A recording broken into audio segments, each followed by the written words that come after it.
Hello everyone, this is Vibhuti Khare. Welcome to definite success Pathshala, एक ऐसा platform जहां पर आपको प्रोवाइड करवाई जाती है एकदम क्वालिटी एजुकेशन।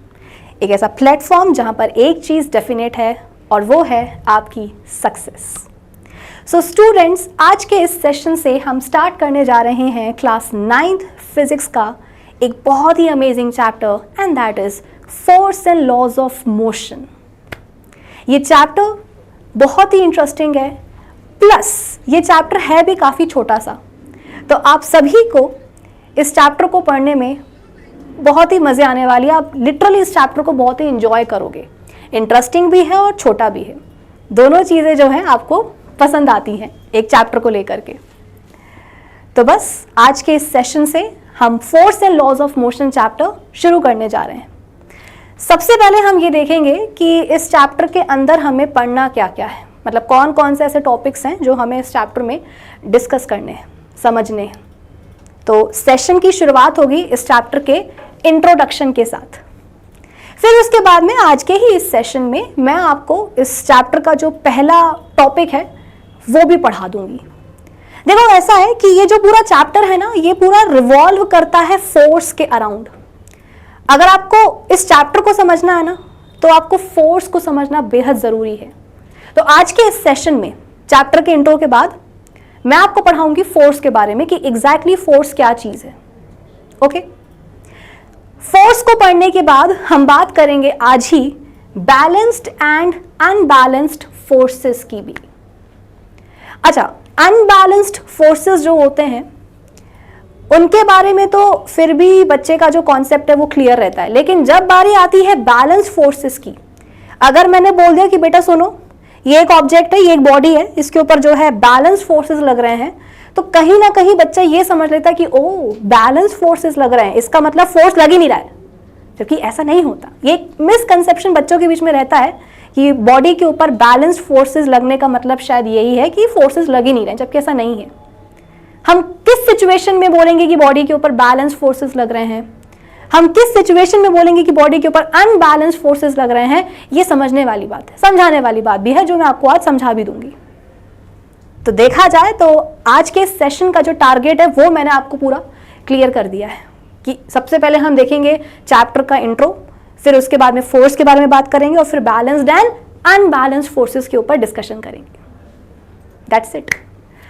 तो होपफुली टारगेट आपको क्लियर हो गया होगा। तो अब एक काम करते हैं, इसी टारगेट को अचीव करने के लिए आ जाओ, शुरू करते हैं आज का हमारा ये सेशन। शुरुआत होगी चैप्टर के इंट्रोडक्शन के साथ।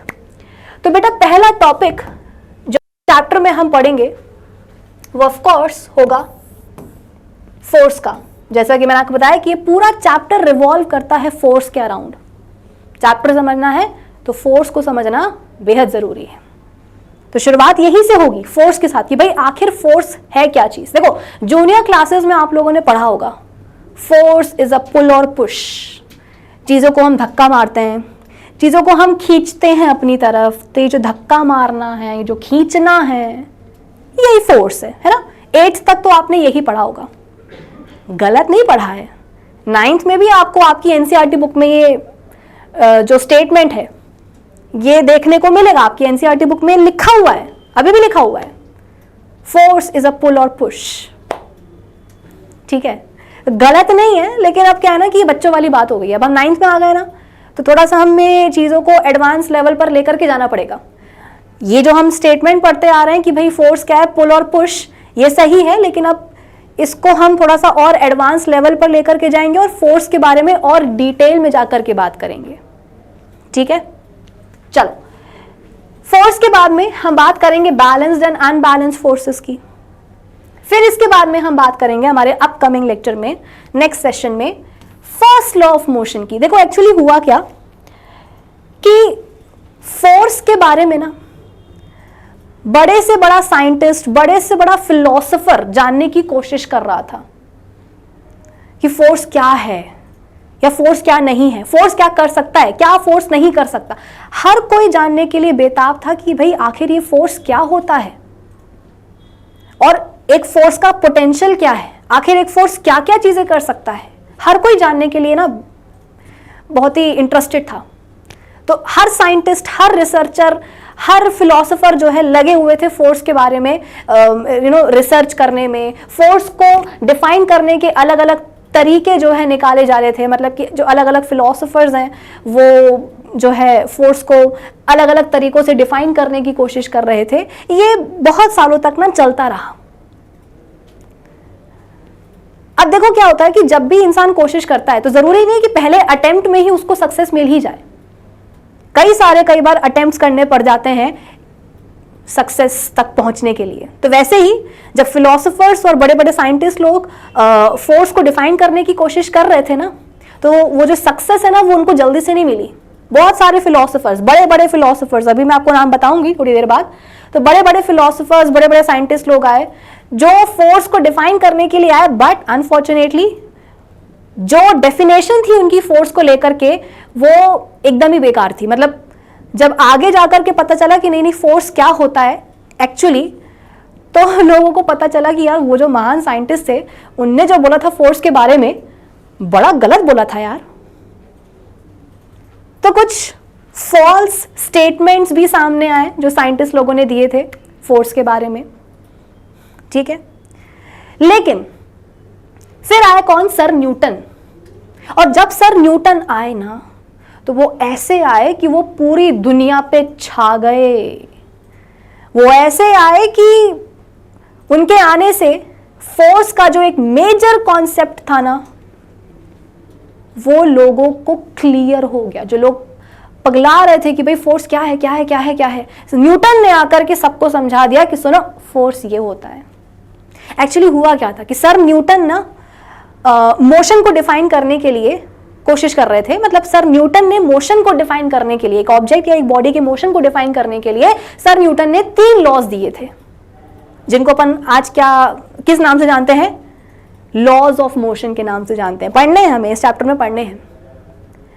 तो सर न्यूटन ने मोशन को डिस्क्राइब करने के लिए या डिफाइन करने के लिए लॉज ऑफ मोशन दिए। और जब वो लॉज ऑफ मोशन लोगों तक पहुंचे, जब वो लॉज ऑफ मोशन लोगों को समझ में आए, जब लोगों ने उनको पढ़ा, समझने की कोशिश करी, तब लोगों को एग्जैक्टली फोर्स के बारे में सही आइडिया मिला।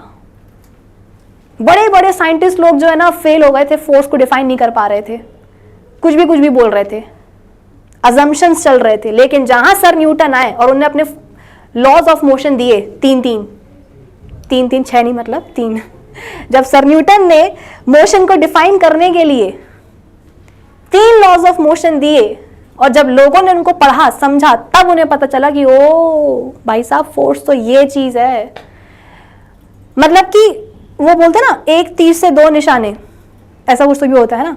तो सर न्यूटन ने ना एग्जैक्टली वही किया कि उन्होंने लॉज बनाए मोशन को डिफाइन करने के लिए, लेकिन उन लॉज से ना सिर्फ ऑब्जेक्ट का मोशन डिफाइन हुआ, बल्कि लोगों तक फोर्स का जो कॉन्सेप्ट था, असली कॉन्सेप्ट, वो भी पहुंच गया। आई बात समझ में? तो बस हमें वही चीज पढ़नी है। जो 3 लॉज दिए थे मोशन को डिफाइन करने के लिए सर न्यूटन ने, वो हमें एक एक करके इस चैप्टर में पढ़ने हैं। सबसे पहले वही फर्स्ट लॉ ऑफ मोशन। अच्छा, फर्स्ट लॉ ऑफ मोशन को मैं आपको डिटेल में पढ़ा दूंगी अगले लेक्चर में। अभी आप चाहो तो मैं आपको थोड़ा सा एक बेसिक आइडिया दे देती हूँ इस लॉ के बारे में। जैसे कि हर एक इंसान बहुत ही आलसी टाइप का होता है ना, लेजी होता है। भाई मैं भी आलसी हूँ, है ना, आप भी आलसी हो। ये मैं बोला कि नहीं मैम हम तो आलसी नहीं है। अरे हर इंसान आलसी होता है, लेजी होता है। कोई कम होते हैं लोग आलसी, कोई लोग ज़्यादा आलसी होते हैं, लाइक दैट। लेकिन सब में थोड़ा बहुत तो आलस होता ही है। अब अगर तुम मस्त सोफे पे बैठे हुए हो और टीवी देख रहे हो, है ना, चिल कर रहे हो, बिंज वॉच कर रहे हो कोई मूवी या कोई सीरीज, साथ में जो है पॉपकॉर्न भी इंजॉय कर रहे हो, तो तुम ये चाहोगे कि यार एटलीस्ट जब तक ये सीरीज या जब तक ये एपिसोड फिनिश ना हो जाए तुम्हें उठना ना पड़े। इस बीच अगर तुम्हें मम्मी कोई काम करने के लिए दे देती हैं तो तुम बहुत ही चिढ़ जाते हो कि अरे यार मम्मी अभी तो क्लाइमेक्स शुरू हुआ है, मम्मी डिस्टर्ब मत करो, है ना। क्यों? आलस है ना कि सीरीज पूरी हो जाए, भले ही उसको पूरी होने में 4 घंटे क्यों ना लग जाए। तो एक बार सीरीज पूरी हो जाए उसके बाद में कर लेंगे काम, क्या जाता है। तो हर इंसान में देखो ये जो आलस वाला जो एलिमेंट है ना, ये तो इनबिल्ट ही होता है। कुछ लोग ऐसे भी होते हैं जो कुछ काम कर रहे होते हैं और वो सोचते हैं कि भाई ये काम पूरा हो जाए तभी जो है ना हम रेस्ट लेंगे। मतलब मम्मी बोलती, जैसे कि लड़के लोग जो हैं क्रिकेट खेल रहे होते हैं, है ना, मम्मी बुला रही होती है कि बेटा घर आ जा, खाना खा ले, सो जा, कल स्कूल जाना है, कल पेपर है। तो बच्चे बोलते हैं नहीं नहीं मम्मी हम तो क्रिकेट खेलेंगे, कि हम तो खेल रहे हैं तो हम खेलते ही रहेंगे, हम रेस्ट पर नहीं आएंगे। तो ये एक आलस वाला जो फीचर है ना वो सब में होता ही है। तो जिस तरीके से लोगों में आलस होता है, ठीक वैसे ही जो नॉन लिविंग ऑब्जेक्ट्स होते हैं, जो नॉन लिविंग बॉडीज होती हैं, उनमें भी आलस होता है। आप बोलोगे कि मैम इसका मतलब तो जो टेबल पर बुक पड़ी हुई है हमारे, वो भी आलसी है। अरे हाँ बिल्कुल आलसी है भाई। तुम जो है आज उस बुक को तुम अपनी टेबल पे रख दो, बिल्कुल बीचों बीच रख दो, 10 दिन तक तुम उस टेबल पे रखी हुई बुक को छूना नहीं। 11वें दिन आकर के देखोगे तो भी वो बुक उसी टेबल पे सेम पोजीशन पे पड़ी होगी, वो जरा सी भी यहां की वहां नहीं गई होगी। 10 दिन पहले तुमने एक बुक को टेबल पे रखा था और बिल्कुल भी उसके बाद में उसको टच नहीं किया। 11वें दिन आकर के देखा तो वो बुक अभी भी वैसी की वैसी पड़ी हुई है, उसके ऊपर धूल चढ़ गई लेकिन बुक नहीं हिली अपनी जगह से। क्यों? अरे बुक भी आलसी है, बुक भी आलसी है, बुक में भी क्या है, लेजीनेस छुपी हुई है, जिसके कारण वो लगातार 10 दिन से जहां पे आपने उसको रखा था टेबल पे वो वही रखी हुई है। उससे ये नहीं हुआ कि वो अपने आप जाकर के जो है आपके बुक शेल्फ पे जो है ना जाकर के बैठ जाए ना, जहां रखा था वहीं रखी रह गई, हिली नहीं वो अपनी जगह से। अब आप बोलोगे कि मैम ये ना थोड़ा सा रिलेट नहीं कर पा रहे हम। एक्चुअली होता क्या है कि फिजिक्स के टर्म्स में या भाषा में अगर आप बोल सकते हो, आलस को ना हम एक अलग नाम देते हैं। क्या नाम? इनर्शिया। तो सर न्यूटन ने बोला, ये सर न्यूटन ने ही कहा था कि जितने भी बॉडीज होती, जितने भी ऑब्जेक्ट्स होते हैं, सबके पास उनका इनर्शिया होता है, आलस होता है। और उस इनर्शिया के कारण कोई भी बॉडी, कोई भी ऑब्जेक्ट अपने स्टेट को चेंज करना नहीं चाहती। देखो वैसा है, फिजिक्स में 2 ही स्टेट होते हैं, या तो ऑब्जेक्ट रेस्ट पे होता है या फिर वो मोशन में होता है। तो सर न्यूटन ने बोला क्योंकि हर बॉडी के पास आलस है, इनर्शिया है, और उसी इनर्शिया के कारण अगर ऑब्जेक्ट रेस्ट पर है तो वो चाहता है कि वो रेस्ट पे ही रहे, वो मोशन में ना आए। अगर ऑब्जेक्ट मोशन में है तो वो चाहता है कि भाई मैं मोशन में ही रहूं, मैं रेस्ट पर ना हूं। क्यों? उसकी बॉडी का इनर्शिया, उसकी बॉडी का आलस। तो सर न्यूटन ने अपने पहले लॉ में यही बोला कि ऑब्जेक्ट रेस्ट पर है तो वो इनर्शिया के, अपने इनर्शिया के कारण रेस्ट पर ही रहना पसंद करेगा, वो मोशन में नहीं आना चाहेगा। या अगर कोई ऑब्जेक्ट मोशन में है तो वो अपने इनर्शिया के कारण, अपने आलस के कारण मोशन में ही रहना पसंद करेगा, वो रेस्ट पर आना पसंद नहीं करेगा। समझ में आई बात? ये बेसिक बताया है, जब हम इस टॉपिक पे पहुंचेंगे तो डिटेल में समझा दूंगी। इनर्शिया और मास। फिर इसके बाद में second law of motion. Second law of motion में कुछ नहीं, सर न्यूटन ने ना फोर्स जो ऑब्जेक्ट के ऊपर लगता है, ऑब्जेक्ट का मास और फोर्स के लगने से जो बॉडी या ऑब्जेक्ट के मोशन में जो एक्सेलरेशन प्रोड्यूस हो जाता है, उसके बीच में एक रिलेशन दिया। मैंने क्या बोला? एक बॉडी है, उसके ऊपर फोर्स लग गया, भाई बॉडी है तो कोई ना कोई मास तो उसका होगा ही, है ना। तो एक बॉडी के ऊपर जिसका मास m है, जब फोर्स F लगता है तो बॉडी के मोशन में a एक्सेलरेशन प्रोड्यूस हो जाता है। तो एक्सेलरेशन, मास एंड फोर्स के बीच में सेकेंड लॉ ऑफ मोशन से क्या हुआ? एक रिलेशन सामने आया। That's it. फिर उसके बाद में आया third law of motion. Third law of motion में क्या होता है? अच्छा, सेकेंड लॉ ऑफ मोशन को समझने के लिए ना आपको मोमेंटम भी समझना पड़ेगा, ठीक है ना। मोमेंटम भी समझना पड़ेगा, समझा दूंगी। फिर आता है third law of motion. Every action has an equal and opposite reaction. तुम अगर सामने वाले को जाकर के एक थप्पड़ मार दोगे तो वो चुप बैठेगा क्या? ना, पलट के तुमको भी वो देगा एक मिला करके। जितनी इंटेंसिटी का थप्पड़ तुमने मारा था उसको, वो भी तुमको बराबर इंटेंसिटी का थप्पड़ मार देगा। आई बात समझ में? Every action has an equal and opposite reaction. ये एग्जाम्पल बहुत ही बेकार सा था एक्सप्लेन करने के लिए, बट समझ लो, सुन लो। तो थर्ड लॉ ऑफ मोशन यही बोलता है कि अगर एक्शन बॉडी पे परफॉर्म हुआ है तो रिएक्शन भी मिलेगा। फिर इसके बाद में इस चैप्टर का लास्ट टॉपिक होगा कंजर्वेशन ऑफ मोमेंटम, जहां पर हम मोमेंटम को कंजर्व करना सीखेंगे। कंजर्व करना मतलब बचाना, ठीक है। ओके, तो बस जैसा कि मैंने आपको बताया था कि ये चैप्टर बहुत ही इंटरेस्टिंग है और छोटा भी है, तो आपको बस इतने ही टॉपिक्स हैं जो इस चैप्टर के अंदर पढ़ने हैं, ठीक है। चलो, तो इंट्रो हो गया चैप्टर का। अब अपन स्टार्ट कर सकते हैं इस चैप्टर का पहला टॉपिक, और वो है फोर्स, कि भाई फोर्स क्या चीज है। अब मेरी बात सुनो, जैसा कि मैंने आपको बताया, क्या बताया, महान महान साइंटिस्ट, महान महान फिलोसोफर्स आए और वो लगे हुए थे फोर्स को डिफाइन करने के लिए कि कहीं से ये पता चल जाए, कहीं से कोई डेफिनेशन मिल जाए अच्छी सी फोर्स की, तो मजे आ जाए। तो उन्हीं सब कोशिशों में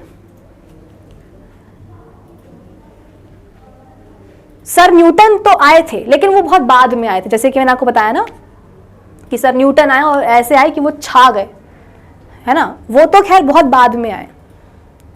उनके आने से फोर्स के बारे में जो सही कॉन्सेप्ट था वो लोगों तक पहुंच गया, लेकिन उसके पहले बड़े बड़े साइंटिस्ट आए और उन्होंने फोर्स को डिफाइन करने की कोशिश करी, पर ज़्यादा कुछ जो है हो नहीं पाया। जैसे कि एक साइंटिस्ट आए थे, ठीक है, एक साइंटिस्ट आए थे, उन्होंने कहा था कि भाई अगर तो बॉडी को यूनिफॉर्म मोशन में रखना है, यूनिफॉर्म मोशन का मतलब समझते हो ना, कांस्टेंट स्पीड, ठीक है। तो एक साइंटिस्ट आए, फिलोसोफर आए, मुझे फिलोसोफर बोलना चाहिए, वो ज़्यादा सही रहेगा क्योंकि बहुत सालों पुरानी बात है। तो उन्होंने आकर के बोला कि यार अगर बॉडी को यूनिफॉर्म मोशन में रखना है ना, तो इसके लिए बॉडी के ऊपर फोर्स लगना बड़ा जरूरी है। आई बात समझ में? ये उन्होंने बोला कि अगर हम चाहते हैं कि बॉडी यूनिफॉर्म मोशन में रहे, अगर हम चाहते हैं कि बॉडी का जो यूनिफॉर्म जो मोशन है अगर वो कंटिन्यू रहे, तो इसके लिए हमें बॉडी के ऊपर फोर्स लगाना पड़ेगा। अब सुनने में तो ये बड़ा अच्छा लगा कि हाँ यूनिफॉर्म मोशन के लिए हमें फोर्स लगाना चाहिए बॉडी के ऊपर, सुनने में तो बहुत अच्छा लगा। लेकिन जब वही बात सामने निकल करके आई फोर्स की, तो पता चला कि नहीं बॉस, ये स्टेटमेंट तो मां गलत था। अगर हम चाहते हैं कि एक बॉडी यूनिफॉर्म मोशन में रहे, तो इसके लिए हमें फोर्स लगाने की आवश्यकता नहीं है। भाई उन्होंने तो दिया था ये स्टेटमेंट, डिफाइन करने की कोशिश करी थी फोर्स को, लेकिन कुछ हो नहीं पाया, है ना, कुछ हो नहीं पाया। फिर इसके बाद में एक और साइंटिस्ट आए और वो कई हद तक जो है न्यूटन के आसपास पहुंच ही गए थे। एक और साइंटिस्ट ने बोला कि यार फोर्स जो होता है ना, मतलब नेचुरली अगर देखा जाए, उन्होंने नेचुरली वर्ड का इस्तेमाल किया कि नेचुरली किसी भी बॉडी या किसी भी ऑब्जेक्ट की दो ही फिजिकल स्टेट्स पॉसिबल हैं, रेस्ट या फिर मोशन। या तो बॉडी रेस्ट पे रह सकती है या मोशन में रह सकती है। एंड डेफिनेटली फोर्स के कारण क्या होता है, एक बॉडी का मोशन शुरू हो जाता है, या उन्होंने बोला कि फोर्स के कारण, अगर एक बॉडी के ऊपर फोर्स लग रहा है तो फोर्स के कारण मोशन जो है प्रोड्यूस हो जाता है बॉडी में। तो ये जो डेफिनेशन दी थी फिलोसोफर ने, ये कई हद तक सर न्यूटन के काफी करीब तक पहुंच गई। एग्जैक्टली इस डेफिनेशन ने फोर्स को तो डिफाइन नहीं किया, पर हाँ ये काफी मतलब क्लोज था। सर न्यूटन ने भी कुछ इसी तरह की बातें करी थी हमसे, लेकिन वही वाली बात है कि एग्जैक्टली ये वाला जो स्टेटमेंट था साइंटिस्ट का, ये भी एकदम सही तो नहीं था, लेकिन हाँ काफ़ी क्लोज था कि नेचुरली दो ही स्टेट्स होती हैं किसी भी बॉडी की फिजिक्स में, एक रेस्ट या एक मोशन, और फोर्स के कारण जो है मोशन प्रोड्यूस हो जाता है एक बॉडी में। ये बातें सही थी, लेकिन प्रॉपर एग्जैक्ट डेफिनेशन तो खैर वो भी नहीं थी। फिर इसके बाद में आए कौन, सर न्यूटन। और जैसा कि मैंने आपको बताया कि जब सर न्यूटन आए तो वो ऐसे आए कि छा गए।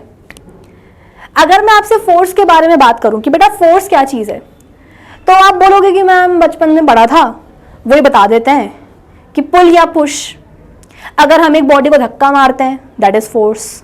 अगर हम एक बॉडी को अपनी तरफ खींचते हैं, पुल करते हैं, दैट इज ऑल्सो फोर्स। सही बात है, गलत नहीं है।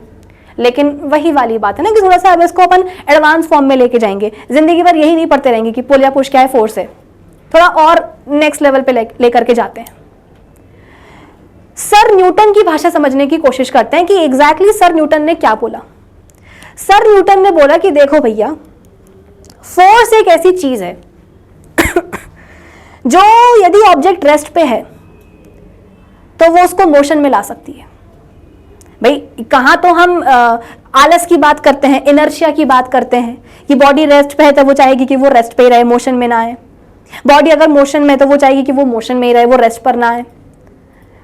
वही सर न्यूटन ने बोला कि नहीं, मेरी बात सुनो, फोर्स एक ऐसी मेजर क्वांटिटी है जो रेस्ट पर रखे हुए ऑब्जेक्ट को मोशन में ला सकती है, और एक मूविंग ऑब्जेक्ट को, यही नहीं आगे और सुनो, सर न्यूटन ने यह भी बोला कि फोर्स एक ऐसी चीज है जो मूविंग ऑब्जेक्ट को रेस्ट पर भी लेकर के आ सकती है। ओहो, इतनी दमदार क्वांटिटी थी फोर्स जिसको कोई डिफाइन ही नहीं कर पा रहा था, समझ ही नहीं पा रहा था। लेकिन सर न्यूटन ने बोला डोंट वरी गाइस, मैं हूं ना, मैं बताता हूं। तो सर न्यूटन ने बोला कि यार पहली बात तो ये सुन लो, ये बात बिल्कुल सच है कि एक बॉडी की केवल दो ही फिजिकल स्टेट्स पॉसिबल हैं, या तो वो रेस्ट पे रह सकती है या वो मोशन में रह सकती है। और फोर्स एक ऐसी चीज है जो रेस्ट पर पड़े हुए ऑब्जेक्ट को मोशन में ला सकती है, और मोशन या मूविंग बॉडी को वो रेस्ट पर लेकर के आ सकता है। लोगों को समझ में आया कि अच्छा, पुल और पुश के भी आगे कुछ है फोर्स में पढ़ने लायक, और वो क्या पढ़ने लायक है वो मैंने आपको बताया। नो डाउट पुल और पुश क्या है, फोर्स है। लेकिन फोर्स सिर्फ इतना ही नहीं है। फोर्स के बारे में सर न्यूटन ने बोला कि भैया रेस्ट से मोशन में लेके आना है किसी बॉडी को तो फोर्स लगाओ, मूविंग बॉडी को रेस्ट पे लेके आना है तो उसके लिए भी फोर्स लगाओ। फोर्स इतना दमदार होता है कि ऑब्जेक्ट के या बॉडी के स्टेट को चेंज कर सकता है। समझ में आई बात? अब देखो यहां पे क्या लिखा हुआ है, when we want to open a door we have to push the door handle. भारी सा गेट है, डोर है, उसको खोलना तो तुम क्या करोगे, हैंडल को धक्का दोगे। एंड अगर हमें डोर को बंद करना है तो हम क्या करेंगे, हैंडल को पकड़ करके खींच लेंगे, गेट बंद हो जाएगा। कुछ कुछ गेट उल्टे भी काम करते हैं, है ना, कि धक्का लगाओ तो खुल जाएंगे, खींचो तो बंद हो जाएंगे। इसका उल्टा मतलब वाइस वर्सा भी होता है कि धक्का दो तो बंद हो जाएंगे, खींचो तो खुल जाएंगे ना, उल्टा पुल्टा भी होता है। मेन बात है पुल और पुश की। This means that to move a body it has either to be pushed या पुल्ड। बात सही है, बॉडी को अगर हिलाना है, मोशन में लेकर के आना है तो या तो धक्का मारना पड़ेगा या खींचना पड़ेगा। अब पुश और pull on a body is called a force. Body पर जो हम धक्का मारते हैं या उसको जब हम खींचते हैं उसको अपन क्या बोलते हैं, फोर्स बोलते हैं। अब यहां पर एक चीज बहुत ही इंपॉर्टेंट है नोटिस करने वाली, क्या, the direction in which a body is pushed या pulled is called the direction of force. बेटा ये एक फैक्ट है कि आप जिस डायरेक्शन में फोर्स लगाते हो बॉडी के ऊपर, बॉडी का मोशन उसी ही डायरेक्शन में होता है। एक बहुत ही बेसिक एग्जांपल मैं तुमको देती हूं।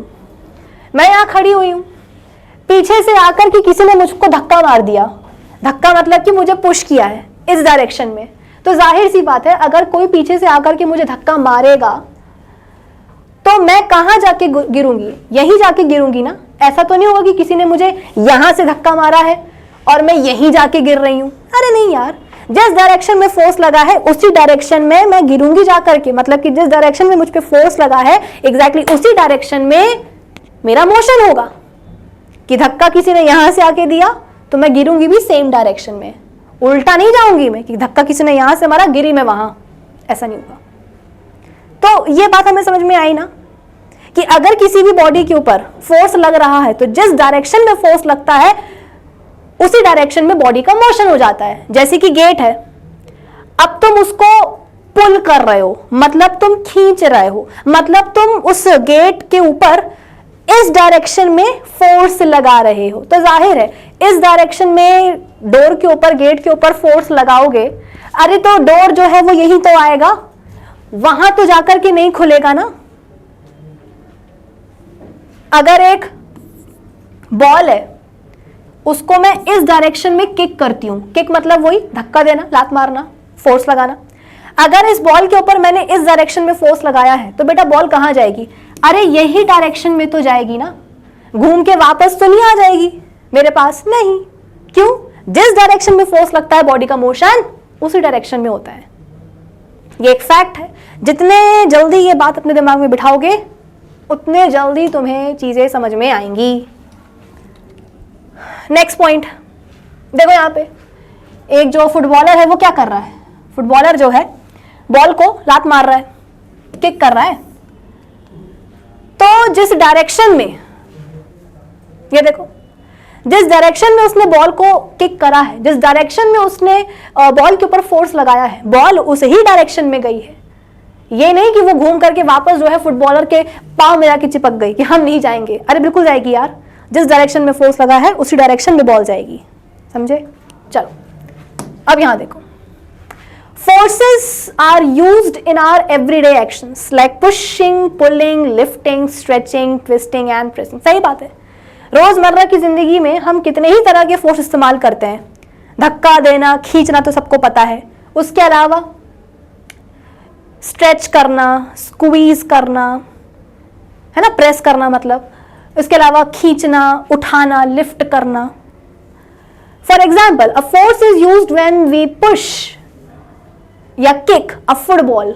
अ force is used when we pull the drawer of a table. जैसे कि यहां पर आप देख सकते हो कि बॉल को जो है जब किक किया गया, जब उस पर लात मारी गई तो उसके ऊपर फोर्स अप्लाई हुआ, है ना। तो यहाँ पर जो किक मारी गई है फुटबॉल को, जो धक्का दिया गया है, वो क्या है? एक फोर्स ही तो है। उसके अलावा टेबल है, उसकी ड्रॉर है, खोलना है आपको, तो आप क्या करोगे? ड्रॉर को खींचोगे। तो आपने पुल किया है ड्रॉर को, मतलब कि आपने ड्रॉर के ऊपर फोर्स लगाया है। ठीक है, next, a force is used when we lift a box from the floor. भाई देखो, ग्रेविटी सबको पता है ना, ग्रेविटी क्या करती है? हर चीज को नीचे की तरफ खींचती है। ग्रेविटी हर चीज को नीचे की तरफ खींचती है। तो टेबल नहीं, जमीन पर अगर एक बॉक्स रखा है तो अर्थ की ग्रेविटी क्या करेगी? उसको नीचे खींचेगी। भाई अगर आप जंप लो, एक कूदो तो कूद करके आप क्या होगे? दोबारा से जमीन पर ही लैंड होंगे ना, हवा में तो नहीं उड़ते रहोगे कि एक बार कूदे थे तब से तैर ही रहे हवा में, नहीं, वापस से आकर के जमीन पर गिरोगे, मतलब गिरोगे नहीं, लैंड होंगे। क्यों? अरे अर्थ तुमको भी तो खींच रही है यार नीचे की तरफ। तो अगर फ्लोर पे कोई ऑब्जेक्ट रखा हुआ है, बॉक्स रखा हुआ है लाइक दिस, कहां गया? ये रहा, तो अर्थ की ग्रेविटी इसको नीचे खींचेगी। और अगर हम फिर भी अर्थ की ग्रेविटी के अगेंस्ट जाकर अगर हम ये चाहते हैं कि ये बॉक्स ऊपर उठे तो क्या करना पड़ेगा? बॉक्स के ऊपर फोर्स लगाना पड़ेगा। बस बोल देने से कि बॉक्स सुनो ऊपर आ जाओ, वो ऊपर तो आ नहीं जाएगा। क्यों? बॉक्स के ऊपर अर्थ की ग्रेविटी लग रही है जो उसको नीचे की तरफ खींच रही है। उसके बावजूद अगर हम चाहते हैं कि बॉक्स ऊपर उठे तो क्या करना पड़ेगा? अरे उसको लिफ्ट करना पड़ेगा, उसके ऊपर अपवर्ड्स डायरेक्शन में फोर्स लगाना पड़ेगा कि नहीं? बिल्कुल। गीला कपड़ा है, पानी भरा हुआ है, उसमें से पानी निकालने के लिए क्या करते हैं? ऐसे पकड़ के अपन उसको निचोड़ते हैं, ट्विस्ट करते हैं अपन। ये जो अपन ट्विस्ट करते हैं ये भी क्या है? गीले कपड़े को अरे फोर्स ही तो लगा रहे हैं, और क्या लगा रहे हैं। ठीक है, नेक्स्ट। तो कुल मिलाकर के इस तरह के कई सारे जो है हम डेली बेसिस पर कुछ काम करते रहते हैं जहां पर अलग अलग तरह के मतलब फोर्स लगते हैं। स्प्रिंग है, बॉल है, उसको दबा रहे हैं, खींच रहे हैं, स्ट्रेच कर रहे हैं, बेंड कर रहे हैं, ठीक है, कंप्रेस कर रहे हैं, प्रेस कर रहे हैं, लाइक दैट, स्क्वीज कर रहे हैं, कुछ इस तरीके से। तो अभी तक हमने इस सेशन में फोर्स के बारे में जो भी चीजें पढ़ी हैं, आज उनको हम एक बार समराइज कर लेते हैं। बचपन में पढ़ा था कि अ पुल और a push on an object को हम क्या बोलते हैं? फोर्स बोलते हैं। ये पढ़ा था। लेकिन 9th में आकर के सर न्यूटन मिले और सर न्यूटन ने बोला कि सुनो, पुल और पुश के आगे भी फोर्स होता है। माना कि पुल और पुश क्या है? बॉडी पे लगने वाला पुल और पुश क्या है? फोर्स है। लेकिन फोर्स को हल्के में मत लेना, फोर्स एक बहुत बड़ी क्वांटिटी है। फोर्स एक ऐसी क्वांटिटी है जो रेस्ट पर पड़े हुए ऑब्जेक्ट को मोशन में ला सकती है और मूविंग बॉडी को रेस्ट पर ला सकती है। ये चीज हमने पढ़ ली। ठीक है। तीसरा पॉइंट, अच्छा फोर्स को हम डिनोट कैसे करते हैं? कैपिटल एफ से। यहां पर हम वो भी लिख सकते हैं, कहाँ लिखें, चलो यही लिख लेते हैं, आ जाओ, कि फोर्स को जो है बेटा अपन कैपिटल एफ से डिनोट करते हैं, ठीक है। उसके अलावा जिस डायरेक्शन में फोर्स लगता है उसी डायरेक्शन में मोशन भी होता है। Direction of force is equals to direction of motion of an object या बॉडी, जिसके ऊपर फोर्स लगा है ना, तो जिस डायरेक्शन में फोर्स लगता है बॉडी का जो मोशन है वो उसी डायरेक्शन में होता है। Next point, force is a vector quantity. Vector quantity का मतलब पता है क्या होता है? देखो, दो तरह की क्वांटिटीज होती हैं। ये देखो, क्वांटिटीज तो बहुत सारी होती है, उनको अपन ब्रॉडली डिवाइड कर देते हैं दो कैटेगरीज में। एक कैटेगरी होती है स्केलर क्वांटिटीज की और दूसरी होती है वेक्टर क्वांटिटीज की। स्केलर क्वांटिटीज आर दोज जिनमें सिर्फ और सिर्फ मैग्नीट्यूड होता है। वेक्टर क्वांटिटीज आर दोज जिनमें मैग्नीट्यूड के साथ साथ डायरेक्शन भी होता है। जैसे कि टाइम है, स्पीड है, मास है, ये सारी स्केलर क्वांटिटीज हैं। अगर मैं आपसे टाइम पूछूंगी तो आप टाइम, जैसे कि मैंने आपसे पूछा कि बेटा आज तुमने कितनी देर पढ़ाई करी है, तो तुम बोलोगे कि मैम 2 घंटे करी है, टुवर्ड्स राइट या टुवर्ड्स साउथ या टुवर्ड्स ईस्ट वेस्ट, ऐसे तो नहीं बताओगे ना। क्यों? अरे टाइम है भाई, स्केलर क्वांटिटी है, सिर्फ मैग्नीट्यूड से मतलब होता है, डायरेक्शन की जरूरत ही नहीं है ना।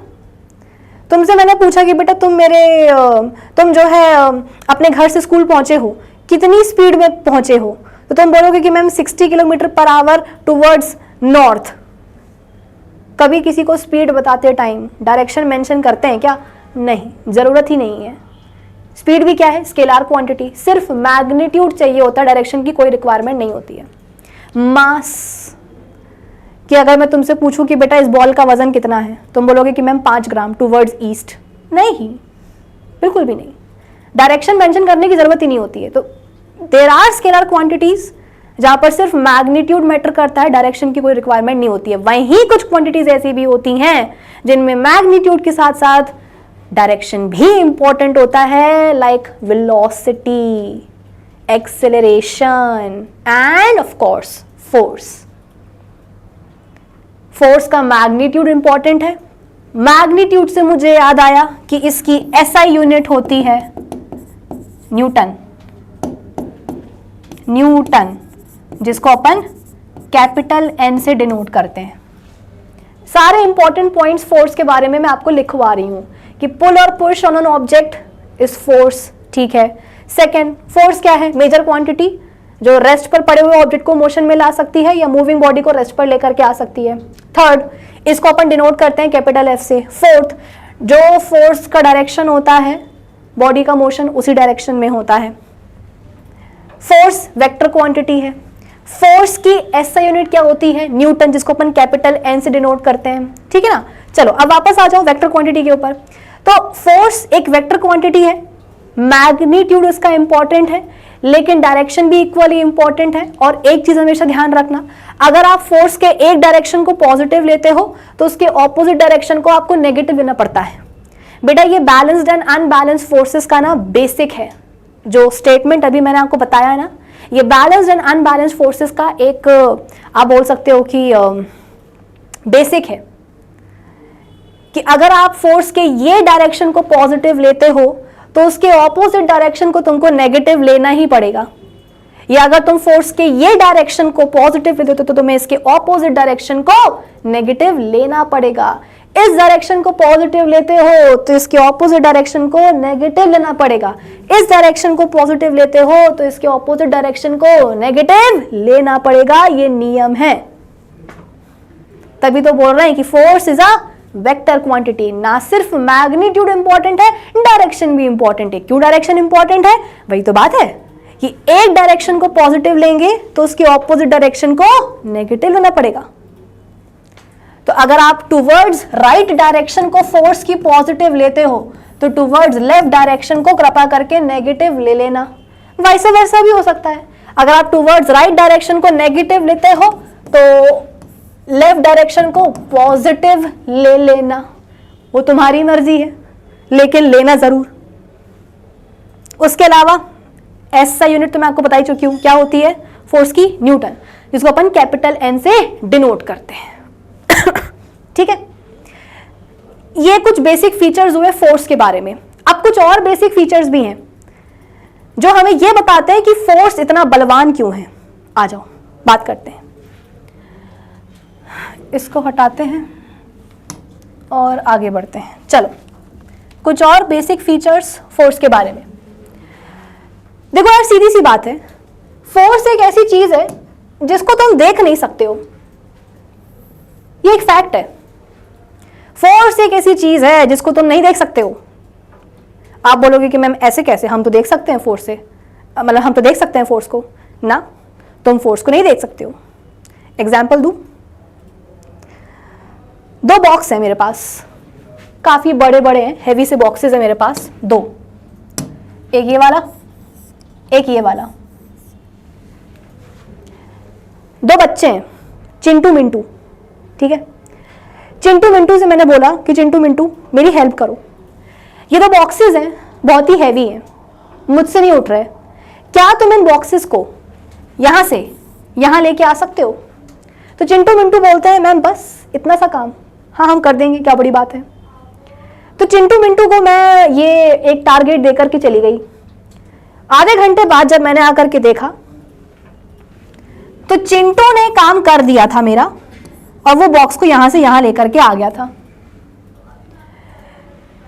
मैंने बोला मिंटू क्या बात है, तुमको पूरा आधा घंटा दिया था मैंने काम करने के लिए, लेकिन तुम इतने नालायक कि आधे घंटे में भी तुम इस बॉक्स को यहां से वहां नहीं ला पाए। तो मिंटू बोलता है मैम मेरी गलती नहीं है, मैंने मेहनत करी थी, मैंने फोर्स लगाया था। तो मैंने बोला कि भाई ऐसा कैसा तुमने फोर्स लगाया कि बॉक्स यहां आ ही नहीं पाया? भाई बॉक्स तो दोनों ही भारी थे और इक्वली भारी थे, लेकिन चिंटू ने ऐसा फोर्स लगाया, ऐसी मेहनत करी कि बॉक्स आ गया यहां पर आधे घंटे के अंदर। लेकिन मिंटू तुम एकदम नालायक हो, तुमको पूरा आधा घंटा दिया था मैंने, लेकिन तुमने मैम का काम नहीं किया। बॉक्स जहां था आधे घंटे बाद भी वहीं का वहीं पड़ा हुआ है, तुमने जरा सा भी ना उसको खिसका करके, मतलब बॉक्स जो है इनफैक्ट खिसक करके यहां भी नहीं आ पाया, वहीं का वहीं पड़ा हुआ है, वहीं का वहीं पड़ा हुआ है। तो मैंने कहा मिंटू एकदम काम चोर हो तुमने कोई काम नहीं किया, तुमने कोई फोर्स नहीं लगाया। मिंटू बोलता है नो मैम मैंने फोर्स लगाया था। तो मैंने कहा कि बेटा अगर तुमने फोर्स लगाया होता ना तो उसका रिजल्ट दिखता, यहां पर बॉक्स जो है आ चुका होता अपनी सही लोकेशन पर, लेकिन तुमने तो फोर्स लगाया ही नहीं। मिंटू बी लाइक नहीं मैम फोर्स तो लगाया था, पर मतलब मैं बॉक्स को नहीं हिला पाया अपनी जगह से। मैं कैसे मान लूं कि मिंटू ने फोर्स लगाया? हो सकता है कि मिंटू झूठ बोल रहा हो मुझसे कि फोर्स लगाया था लेकिन बॉक्स नहीं हिला क्योंकि वो भारी था। बेशक मिंटू जो है वो झूठ बोल रहा है मुझसे। फिर चिंटू बोलेगा मुझसे कि no ma'am Mintu is right, लगाया तो था उसने फोर्स, मेहनत तो करी थी, पर उसका रिजल्ट आपको नहीं दिखा, और इसीलिए आप ये कंक्लूजन लगा रहे हो कि फोर्स लगा ही नहीं। सीधी सी बात है ना, फोर्स दिखता थोड़ी है, दिखता क्या है? फोर्स का असर दिखता है।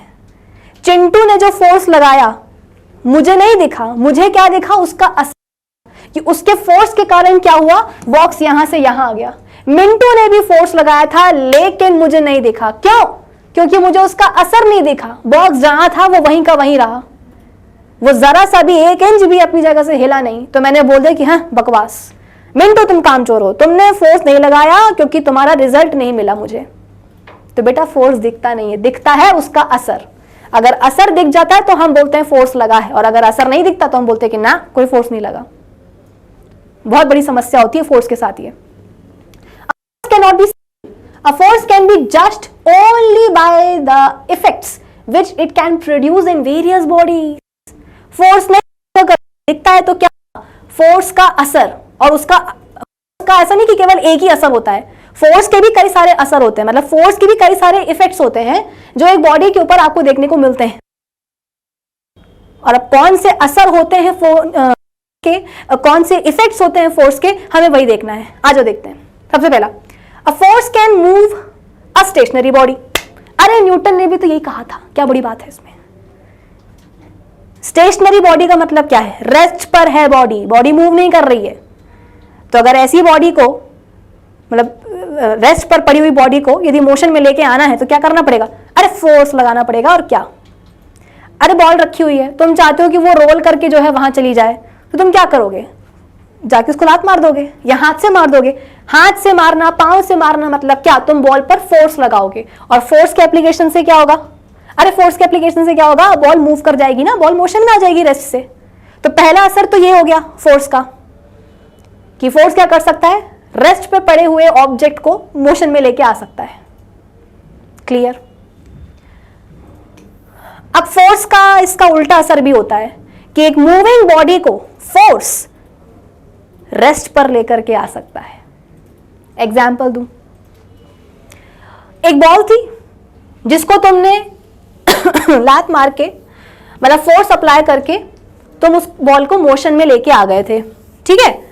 अब क्या हुआ, ऐसा तो नहीं कि तुम बॉल को जो है लात मारते ही जा रहे हो, भाई तुमने एक बार बॉल को लात से मारा था, तुमने एक बार बॉल को किक किया था, तो बॉल मोशन में आ गई थी, वो रोल करने लगी थी।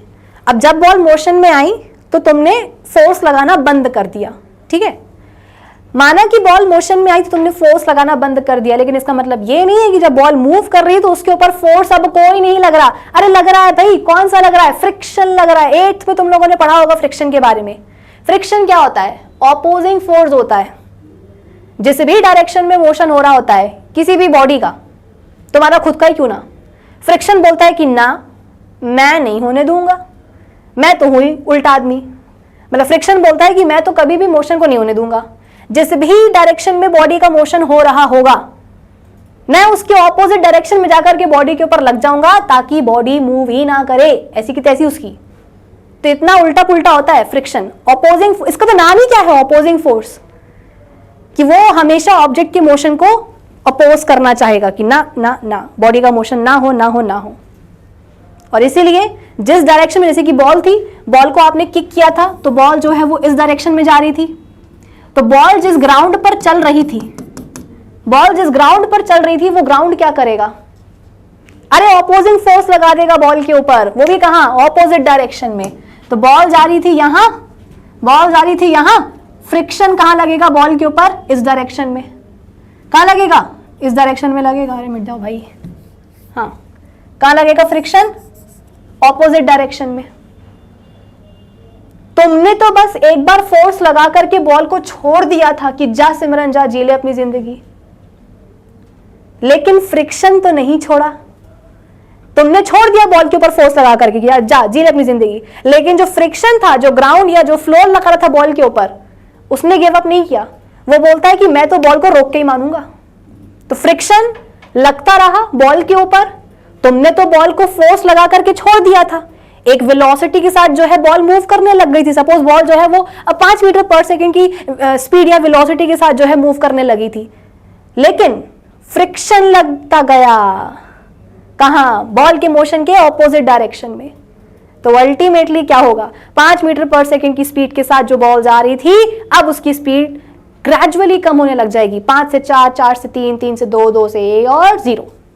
मतलब कि अल्टीमेटली जो बॉल है बेटा, वो फ्रिक्शन के कारण ना रुक जाएगी। आप बोलोगे कि मैम फ्रिक्शन तो बहुत बेकार है, हाँ है बेकार, लेकिन बेटा कुछ चीजों में ना फ्रिक्शन चाहिए भी होता है, इतना भी बेकार नहीं है फ्रिक्शन। तो कुल मिलाकर के फ्रिक्शन के कारण क्या हुआ, फ्रिक्शन के कारण बॉल का मोशन रुक गया। बॉल को मोशन में लाने के लिए फोर्स लगाया था हमने, लात मारी थी बॉल को, किक करा था, और उसी मूविंग बॉल को रेस्ट पर लाने के लिए भी फोर्स चाहिए रहा। कौन सा, फ्रिक्शन। आई बात समझ में। तो इसके 2 असर हो गए फोर्स के, एक तो मूविंग बॉडी को रेस्ट पे लाने के लिए फोर्स चाहिए होता है, या फोर्स क्या कर सकता है, मूविंग बॉडी को रेस्ट पे लेके आ सकता है। दूसरा, रेस्ट पे पड़ी हुई बॉडी को फोर्स मोशन में लेके आ सकता है। 2 चीजें हो गई। चलो अब तीसरा असर देखते हैं। अ force can change the speed of a moving body. अगर मैं ऐसे ऐसे चल रही हूं इस डायरेक्शन में, किसी ने आकर के मुझे पीछे से धक्का दे दिया, तो अचानक से क्या होगा, मेरी स्पीड बढ़ जाएगी ना। अरे मैं तो चल ही रही थी, माना कि मैं धीरे धीरे चल रही थी, माना कि मेरे मोशन की स्पीड कम थी, लेकिन अगर किसी ने आकर के मुझे धक्का दे दिया तो क्या होगा, मेरी स्पीड बढ़ जाएगी ना। मतलब कि फोर्स क्या कर सकता है, स्पीड चेंज कर सकता है। चेंज करने का मतलब क्या है बेटा, बढ़ा भी सकता है, कम भी कर सकता है। आई बात समझ में? तो एक फोर्स मूविंग बॉडी की स्पीड को चेंज कर सकता है, स्पीड बढ़ा भी सकता है, कम भी कर सकता है। अगर मैं जा रही हूं, बॉडी जा रही है, ऑब्जेक्ट जा रहा है, उसके मोशन की ही डायरेक्शन में यदि फोर्स लग जाए तो स्पीड क्या होगी, बढ़ जाएगी। और अगर मैं जा रही हूं, बॉडी जा रही है, बॉडी के मोशन के डायरेक्शन के ऑपोजिट डायरेक्शन में फोर्स लग जाए तो स्पीड कम हो जाएगी ना। जो बॉल का तुमको मैंने एग्जांपल दिया कि बॉल जो है, तुमने किक मारी थी बॉल को, तो बॉल 5 मीटर पर सेकंड की स्पीड के साथ जो है चल रही थी, लेकिन फ्रिक्शन लगता गया कहां, बॉल के मोशन के ऑपोजिट डायरेक्शन में। कि बॉल जा रही थी यहां, फ्रिक्शन कहां लगा, बॉल के ऊपर, यहां। तो फ्रिक्शन लगातार लगते लगते लगते लगते क्या हुआ, अरे बॉल की स्पीड कम हुई ना, 5 से 4, 4 से 3, 3 से 2, 2 से 1, और फिर जाकर के बॉल रुकी। तो ना सिर्फ मूविंग बॉडी को फोर्स रोक सकता है, बल्कि मूविंग बॉडी की स्पीड को कम भी कर सकता है कौन, फोर्स। बढ़ा भी सकता है कौन, फोर्स। बस उसकी कंडीशन होती है कि अगर मोशन के डायरेक्शन के, मतलब जो बॉडी के मोशन का डायरेक्शन है, यदि उसी डायरेक्शन में फोर्स लग जाए तो स्पीड बढ़ जाएगी, और अगर बॉडी के मोशन के ऑपोजिट डायरेक्शन में फोर्स लगता है तो स्पीड क्या होगी, कम हो जाएगी। नॉर्मल सी बात है। ना सिर्फ स्पीड बेटा, डायरेक्शन, ना बॉडी के मोशन की स्पीड को चेंज कर फोर्स, बल्कि मोशन का जो डायरेक्शन है वो चेंज करने के लिए भी फोर्स कैपेबल होता है। बॉल आ रही है, आ रही है, आ रही है, आ रही है, जाना उसको यहां था, मैंने उसको एक खींच के लात मारी, बॉल यहां जाने लग गई। डायरेक्शन चेंज हुआ कि नहीं हुआ भाई? बॉल को तो यहां से वहां जाना था, मोशन का डायरेक्शन तो ऐसा था, लेकिन मैंने क्या करा, फोर्स लगाया तो बॉल दूसरे डायरेक्शन में चली गई। तो फोर्स क्या कर सकता है, मूविंग बॉडी के, या बोल सकते हो कि बॉडी के मोशन का जो डायरेक्शन है वो भी चेंज कर सकता है। मैं ऐसे ऐसे जा रही हूं, मुझे जाना ऐसे था, लेकिन किसी ने आकर के मुझे यहां से धक्का मार दिया, मतलब इस डायरेक्शन में धक्का मार दिया। तो तुमको पता है बॉडी के ऊपर जिस डायरेक्शन में फोर्स लगता है, मोशन उसी डायरेक्शन में होता है। तो मैं तो ऐसे जा रही थी, जाना मुझे ऐसे था, किसी ने आकर के मुझे यहां धक्का लगा दिया, फोर्स लगा दिया, तो मैं अब यहां जाने लगूंगी। जाना वहां था लेकिन डायरेक्शन चेंज हो गया, क्यों, अरे मुझ पे फोर्स लग गया ना, इसलिए। Next, a force can change the shape and size of the body. बहुत ही ऑब्वियस चीज है ये तो।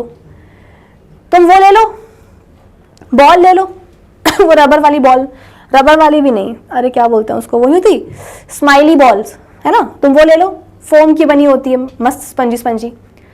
तुम उसको दबाओ, तुम उसको दबाओ, उसका शेप जो है वो चेंज हो जाएगा, और जहां तुम फोर्स लगाना बंद करोगे, जहां तुम दबाना बंद करोगे, वो अपना नॉर्मल जो उसका जो ओरिजिनल शेप है वो रिगेन कर लेगी। स्प्रिंग खींचोगे, लंबाई बढ़ेगी, है ना। मतलब फोर्स ना सिर्फ शेप चेंज कर सकता है, साइज भी चेंज कर सकता है फोर्स ऑब्जेक्ट की। कि तुम्हारे पास स्माइली वाली वो बॉल है, तुम उसको दबाओगे तो उसका शेप चेंज होगा, दबाओगे मतलब फोर्स लगाओगे, शेप चेंज होगा। फोर्स लगाना बंद करोगे तो वो अपना जो ओरिजिनल शेप है वो रीगेन कर लेगी। स्प्रिंग है, उसको खींचोगे तो उसकी लंबाई बढ़ जाएगी, शेप चेंज नहीं होगा स्प्रिंग का, लंबाई बढ़ेगी स्प्रिंग की। फोर्स लगाना बंद करोगे तो वो अपना ओरिजिनल जो साइज है वो रीगेन कर लेगी। तो ये सारे असर हैं, इफेक्ट्स हैं जो फोर्स कॉज करता है बॉडी के ऊपर। रेस्ट पर पड़ी हुई बॉडी को मोशन में ला सकता है, मूविंग बॉडी को रेस्ट पर ला सकता है, बॉडी के मोशन की स्पीड को कम या ज्यादा कर सकता है, बॉडी के मोशन के डायरेक्शन को चेंज कर सकता है, बॉडी का शेप चेंज कर सकता है, बॉडी का साइज भी चेंज कर सकता है। कौन? फोर्स। तभी तो हम बोलते हैं बेटा कि फोर्स दिखता नहीं है, दिखता है उसका असर। आई बात समझ में? तुमको मैंने एक स्प्रिंग दी या तुमको मैंने वो स्माइली वाली बॉल दी और बोला कि इसको जो है दबाओ, इसको जो है तुम कंप्रेस करो, उसका शेप चेंज करो, और तुम दबा रहे हो उसको पूरी मेहनत से, लेकिन उसका शेप चेंज नहीं होगा। तो मैंने बोला कि बेटा जान नहीं है क्या, आज क्या खाना खा के नहीं आए हो क्या घर से? आप बोलोगे कि नहीं मैम खाना खा के आए हैं, दम लगा रहे हैं, फोर्स लगा रहे हैं, लेकिन फिर भी बॉल का जो शेप है वो चेंज नहीं हो रहा है। मैंने कहा कि अरे तुमने ऐसा कैसा जो है फोर्स लगाया कि उसका शेप ही चेंज नहीं हुआ, तुम झूठ बोल रहे हो। अगर तुमने फोर्स लगाया होता तो बॉल का शेप चेंज हो जाता। आप बोलोगे नहीं मैम लगा तो रहे हैं, फोर्स दिख नहीं रहा आपको। सही बात है, फोर्स नहीं दिखता, दिखता है उसका असर। अगर बॉल का शेप चेंज हो जाता तो मैं मान लेती कि तुमने फोर्स लगाया है। बॉल का शेप चेंज नहीं हुआ तो मैंने बोल दिया कि तुम्हारे बस की बात नहीं है, तुमसे ना हो पाएगा, तुमने फोर्स ही नहीं लगाया। समझे? चलो, तो फोर्स के बारे में इतना ज्ञान आपके लिए काफी है। मतलब एटलीस्ट आप बोल सकते हो कि अभी के लिए जितना अभी तक हमने चैप्टर पढ़ लिया है उसके हिसाब से आप बोल सकते हो कि इतना जो ज्ञान है फोर्स का वो आपके लिए इनफ है। अब जैसे जैसे आगे बढ़ते जाएंगे चैप्टर में वैसे वैसे फोर्स के बारे में और नई चीजें सीखते जाएंगे। यहाँ पे आप देख सकते हो कि किस तरीके से फोर्स के एप्लीकेशन से मोशन का जो डायरेक्शन है वो भी चेंज हो जाता है। ये साइकिल वाला बंदा, इसको सीधे आना था लेकिन उसके पड़ोसी ने जो है धक्का मार दिया, फोर्स लगा दिया, तो देखो कहाँ चला गया। बैट्समैन देखो, बॉल जो आती है, मूविंग बॉल जो आती है उसके पास, उसको बैट से टकरा करके जो है बॉल के मोशन का डायरेक्शन चेंज कर देता है, मूविंग बॉल का मोशन का डायरेक्शन चेंज कर देता है कौन? बैट्समैन। ठीक है ना? चलो, अब इसके बाद में हम थोड़ी सी बात कर लेते हैं बच्चों बैलेंस्ड एंड अनबैलेंस्ड फोर्सेस की। मेरी बात सुनो, तुम्हें बैलेंस्ड एंड अनबैलेंस्ड फोर्सेस समझने के लिए बस अपने दिमाग में इतना बिठाना होगा कि force is a vector quantity. Force के एक डायरेक्शन को यदि आप पॉजिटिव लेते हो तो उसके ऑपोजिट डायरेक्शन को आपको नेगेटिव लेना पड़ता है। बस इतना याद रखो, तो बैलेंस्ड और अनबैलेंस्ड फोर्सेस के बारे में आपको सारी चीजें क्लियर हो जाएंगी, दिक्कत नहीं आएगी। देखो, ये एक बॉडी है, देखो ये है एक बॉडी, ठीक है? इस पे फोर्स लग रहा है, इस पे फोर्स लग रहा है इस डायरेक्शन में 5 न्यूटन का। चलो अभी हम मान के चलते हैं कि टुवर्ड्स राइट डायरेक्शन जो फोर्स है उसको अपन पॉजिटिव लेंगे।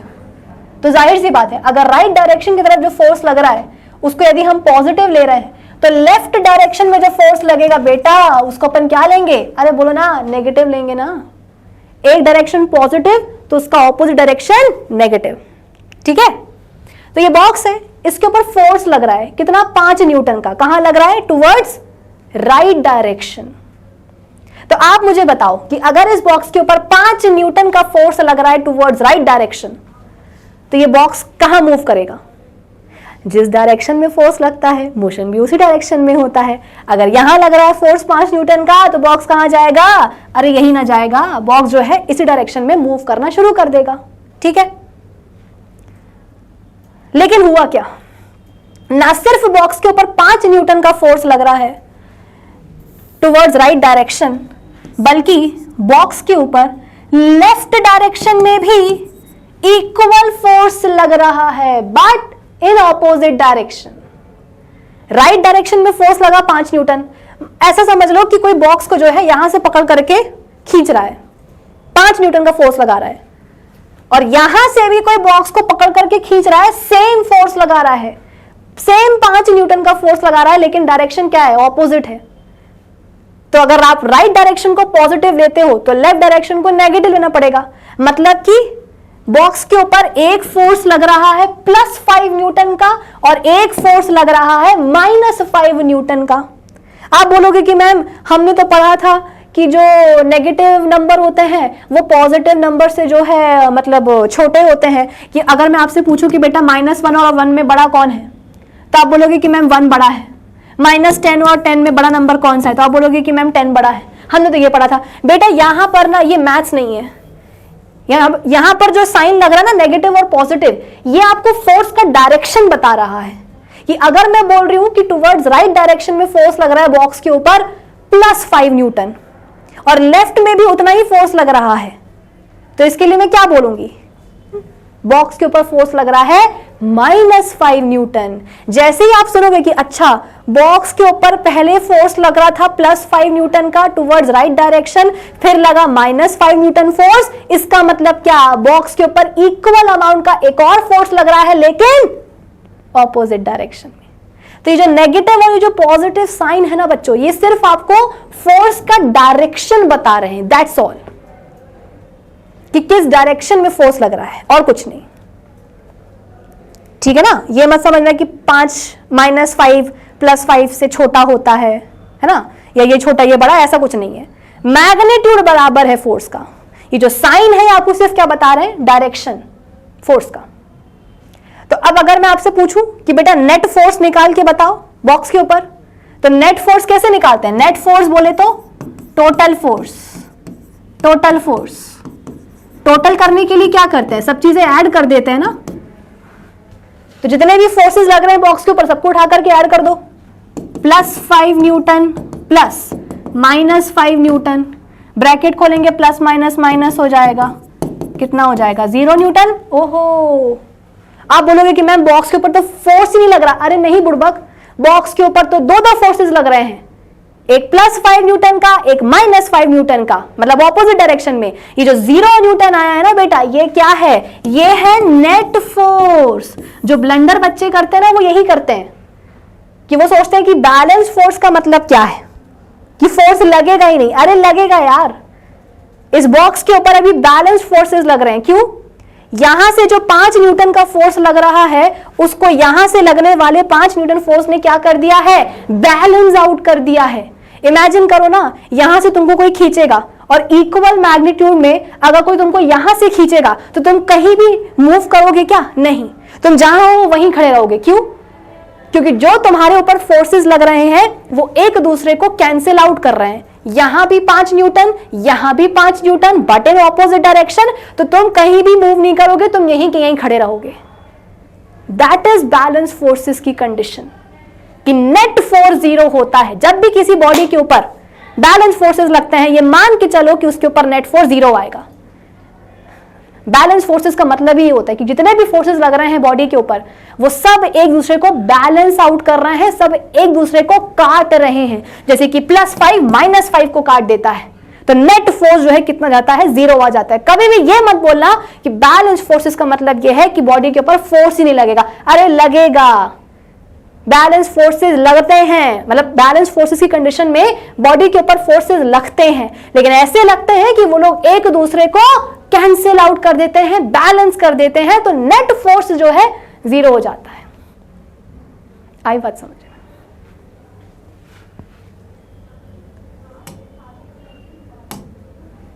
एक और एग्जांपल देखो, ये बॉडी है, इसके ऊपर फोर्स लगा 10 न्यूटन का, तो क्या होगा, जिस डायरेक्शन में फोर्स लग रहा है उसी डायरेक्शन में बॉडी का मोशन हो जाएगा।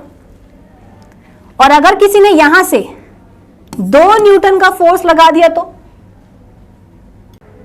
वहां लग रहा है 10 न्यूटन का फोर्स, यहां लग रहा है 2 न्यूटन का फोर्स, क्या होगा, निकालो नेट फोर्स। उसके पहले तुम्हें पता होना चाहिए कि फोर्स के एक डायरेक्शन को यदि हम पॉजिटिव लेते हैं तो उसके ऑपोजिट डायरेक्शन को हमें नेगेटिव लेना पड़ेगा। अगर आप ये वाले फोर्स की डायरेक्शन को पॉजिटिव लेते हो तो इस डायरेक्शन को आपको नेगेटिव लेना पड़ेगा। मतलब बॉक्स के ऊपर यहां फोर्स लग रहा है +10 न्यूटन का और यहां लग रहा है -2 न्यूटन का। अब निकालो नेट फोर्स, कितना आएगा नेट फोर्स, तो 10 न्यूटन प्लस -2 न्यूटन, ब्रैकेट खोलेंगे, प्लस माइनस माइनस हो जाएगा, 10 - 2 कितना आ जाएगा, 8 न्यूटन। नेट फोर्स यहां पर 0 नहीं आया। बैलेंस फोर्सेस की बेटा कंडीशन ही यही होती है कि नेट फोर्स जो है वो 0 आता है, लेकिन यहां पर तो नेट फोर्स बॉडी पे 0 नहीं आया। कितना आया है, 8 न्यूटन आया है। प्लस या माइनस, प्लस, प्लस मतलब टुवर्ड्स राइट डायरेक्शन, मतलब कि इस नेट फोर्स के कारण बॉडी मोशन में आ जाएगी और मोशन का डायरेक्शन क्या होगा, टुवर्ड्स राइट। मुझे कैसे पता चला, अरे भाई मैंने जो नेट फोर्स आया है ना उसका साइन देखा है। अगर नेट फोर्स का साइन नेगेटिव आता, इमेजिन करो कि किसी केस में जो है नेट फोर्स का साइन नेगेटिव आया है, तो मैं समझ जाऊंगी कि उस नेट फोर्स के कारण बॉडी लेफ्ट डायरेक्शन में मूव करेगी। इस केस में नेट फोर्स का जो साइन है वो कितना आया है, पॉजिटिव आया है। इसका मतलब बॉडी कहां मूव करेगी, राइट डायरेक्शन में मूव करेगी। तो बैलेंस फोर्सेस की कंडीशन होती है कि बॉडी के ऊपर चाहे जितने भी फोर्सेस क्यों ना लग रहे हो, सब एक दूसरे को बैलेंस आउट कर देंगे, काट देंगे, कैंसिल आउट कर देंगे, जिससे कि नेट फोर्स क्या होगा, 0 आ जाएगा। वहीं अनबैलेंस फोर्सेस, की कंडीशन होती है कि अनबैलेंस फोर्सेस की कंडीशन में नेट फोर्स जीरो नहीं होगा, नॉन जीरो होगा, कुछ ना कुछ वैल्यू तो जरूर होगी। आई बात समझ में? ये जो एग्जाम्पल अभी आपको मैंने दिया है ये है अनबैलेंस फोर्सेस का एग्जाम्पल। कहने को तो दो फोर्सेस लग रहे हैं, 10 न्यूटन 2 न्यूटन, लेकिन इस डायरेक्शन में जो 10 न्यूटन फोर्स लग रहा है क्या उसको कंप्लीटली ये वाले डायरेक्शन में लगने वाला फोर्स काट रहा है क्या? पहले वाले एग्जाम्पल में क्या हुआ था, यहां लग रहा था 5 न्यूटन का, यहां भी लग रहा था 5 न्यूटन का, तो इस डायरेक्शन में जो फोर्स लग रहा था उसको ये वाले डायरेक्शन में लगने वाला फोर्स कंप्लीटली काट रहा था, कैंसिल कर रहा था। लेकिन यहां पे तो ऐसा नहीं है, यहां पर फोर्स लग रहा है 10 न्यूटन का इस डायरेक्शन में, यहां लग रहा है 2 न्यूटन का इस डायरेक्शन में, लेकिन क्या ये दोनों फोर्सेस एक दूसरे को कंप्लीटली काट रहे हैं क्या? कंप्लीटली नहीं काट रहे हैं। मतलब कि जो नेट फोर्स है वो जीरो नहीं आएगा, नॉन जीरो होगा, कुछ ना कुछ वैल्यू तो जरूर होगी, और जो भी साइन होगा उसके हिसाब से बॉडी का मोशन हो जाएगा, मतलब मोशन का डायरेक्शन हो जाएगा। आई बात समझ में? So this is unbalance force की कंडीशन। तो प्लीज हमेशा ध्यान रखना कि बैलेंस फोर्सेस में बॉडी के ऊपर लगने वाले सारे फोर्सेस एक दूसरे को काट देते हैं, अनबैलेंस फोर्सेस में ऐसा नहीं होता है। बैलेंस फोर्सेस में नेट फोर्स जीरो आता है, अनबैलेंस फोर्सेस की कंडीशन में नेट फोर्स जीरो नहीं आता है, कुछ ना कुछ तो जरूर आएगा, कम ज्यादा, लेकिन आएगा जरूर, जीरो नहीं आएगा। That's it. यही तो कहानी होती है बैलेंस एंड अनबैलेंस फोर्सेस की। अब कल का जो सेशन होगा उसमें मैं आपको कुछ क्वेश्चन सॉल्व करवा दूंगी बैलेंस एंड अनबैलेंस फोर्सेस के ऊपर, ताकि जो बिल्कुल जो कहानी है ना इनकी वो क्लियर हो जाए। If the resultant of all the forces acting on a body, body के ऊपर लगने वाले यदि सारे ही फोर्सेस का जो रिजल्टेंट है, जो नेट फोर्स है, वो यदि जीरो आ जाए तो हम बोलेंगे कि वो क्या लग रहा है, बॉडी के ऊपर बैलेंस फोर्सेस लग रहे हैं। A body under the action of balance forces does not change its position of rest or of uniform motion and it appears as if no force is acting on it। देखो ये जो statement है ना, ये आधा तो आपको समझ में आ जाएगा, आधा नहीं आएगा। क्यों नहीं आएगा? क्योंकि अभी तक हमने फर्स्ट लॉ ऑफ मोशन नहीं पढ़ा है। जब हम फर्स्ट लॉ ऑफ मोशन पढ़ लेंगे ना तो ये आपको पूरा का पूरा स्टेटमेंट समझ में आ जाएगा, लेकिन आधा तो मैं आपको बता ही देती हूँ। वही वाली बात हो गई ना कि आप ऐसे खड़े हो, यहां से आपको किसी ने खींचा 10 न्यूटन का फोर्स लगा करके, इक्वल फोर्स आपको यहां से भी लगा करके कोई खींच रहा है, तो क्या आप अपनी जगह से हिलोगे? नहीं। क्यों? बैलेंस फोर्सेस ना, यहां से भी 10 न्यूटन, यहां से भी 10 न्यूटन का फोर्स लग रहा है आपके ऊपर, तो दोनों ही फोर्सेस एक दूसरे को कैंसिल आउट कर देंगे। क्यों? क्योंकि फोर्स लगने का डायरेक्शन अलग अलग है ना, यहां लग रहा है इस डायरेक्शन में, यहां लग रहा है इस डायरेक्शन में, मैग्नीट्यूड फोर्सेस का सेम है लेकिन डायरेक्शन ऑपोजिट है ना, तो नेट फोर्स क्या होगा? जीरो लगेगा। तो क्या मैं अपनी जगह से हिलूंगी? मैं नहीं हिलूंगी। तो यहां पर यही बोला जा रहा है कि जब बैलेंस फोर्सेस का केस होता है, मतलब अगर एक रेस्ट पर पड़े हुए ऑब्जेक्ट के ऊपर बैलेंस फोर्सेस लगते हैं, तो लाख बैलेंस फोर्सेस क्यों ना लग जाएं, 100 न्यूटन के बैलेंस फोर्सेस क्यों ना लग जाएं, लेकिन अल्टीमेटली नेट फोर्स तो जीरो लगेगा ना। और अगर नेट फोर्स जीरो लगेगा तो रेस्ट पर जो पड़ा हुआ ऑब्जेक्ट है ना बेटा, वो रेस्ट पर ही रहेगा, वो मोशन में नहीं आ पाएगा। बैलेंस फोर्सेस की ये कहानी होती है कि अगर रेस्ट पर पड़े हुए ऑब्जेक्ट के ऊपर बैलेंस फोर्सेस लग रहे हैं तो मोशन में नहीं आ पाएगा वो ऑब्जेक्ट। क्यों? रेस्ट पर है ना, फोर्सेस जो लग रहे हैं वो एक दूसरे को काट रहे हैं, रिजल्टेंट फोर्स जीरो है, तो जो ऑब्जेक्ट है वो वहीं का वहीं रहेगा, वो हिलेगा नहीं। आधा स्टेटमेंट यही बोलता है कि a body under the action of balance forces does not change its position of rest और ऑफ यूनिफॉर्म मोशन। इसका क्या मतलब है? जब हम फर्स्ट लॉ ऑफ मोशन पढ़ेंगे तब बचा हुआ आधा स्टेटमेंट पढ़ा दूंगी। नेक्स्ट, इफ द रिजल्टेंट, नहीं ये तो वही वाली बात है, आगे बढ़ते हैं। If the resultant of all the forces acting on a body is not zero, the forces are called unbalanced forces। और अगर किसी बॉडी के ऊपर लगने वाले सारे फोर्सेस का जो रिजल्टेंट है वो जीरो नहीं आया है तो वो क्या होगा? अनबैलेंस्ड फोर्सेस का एग्जाम्पल होगा। When unbalanced forces act on a body, they produce a change in its state of rest or of uniform motion। और जब भी कोई अनबैलेंस्ड फोर्स लगता है बॉडी के ऊपर, तो अगर रेस्ट बॉडी पर अगर रेस्ट पर कोई बॉडी है उस पर लग रहा है अनबैलेंस्ड फोर्स तो वो मोशन में आ जाएगा, या अगर किसी मूविंग बॉडी के ऊपर अनबैलेंस्ड फोर्स लग रहा है तो वो रेस्ट पे आ जाएगी। That is unbalanced forces can move a stationary body or they can stop a moving body.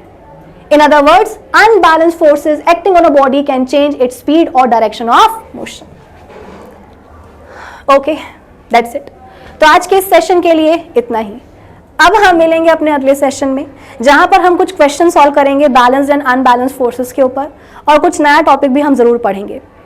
तब तक आप क्या करोगे, बाकी के जो लेक्चर्स हैं उन्हें आप एंजॉय करोगे. मिलते हैं अपने अगले सेशन में, तब तक के लिए keep learning with definite success पाठशाला. सी यू सून, बाय बाय.